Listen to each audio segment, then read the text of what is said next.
Welcome to a follow-up video. This will be regarding CATIA 3D experience, so how we can import OBJ FBX model with textures. And previously, we had the possibility to go directly within digital shape preparation, and we had the possibility to import those file formats.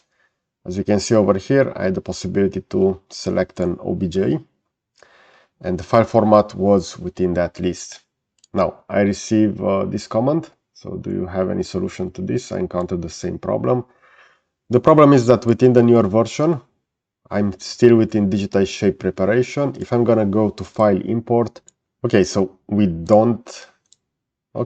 this will be the list. As you can see, we don't have the popular file formats. For example, we don't have OBJ, FBX, or GLB. So those are all file formats that are widely popular.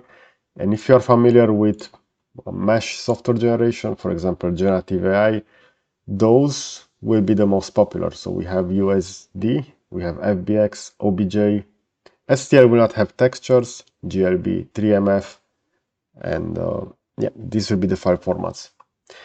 But the main problem is that 3D Experience will no longer allow you to import those.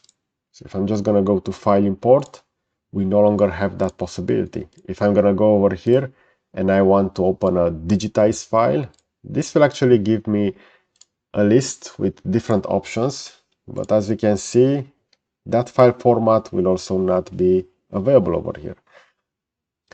Now we have IGS, but for example, I have this one, which is the OBJ file. We see it over here.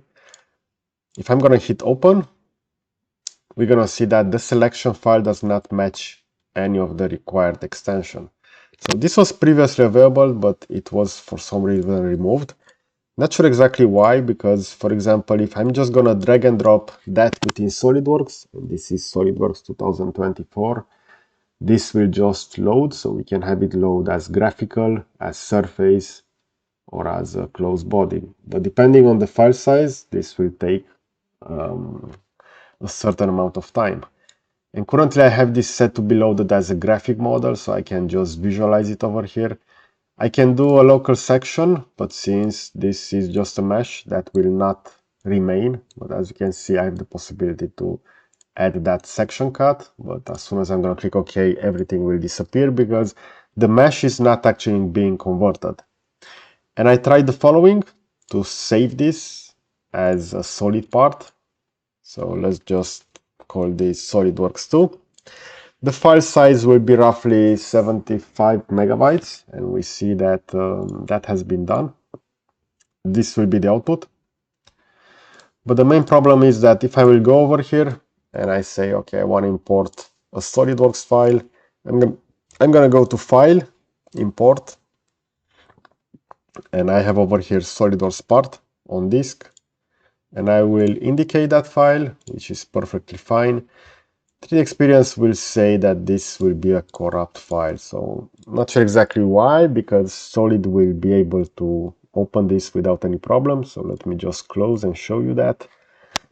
But it just says that it will be corrupt, but it actually isn't.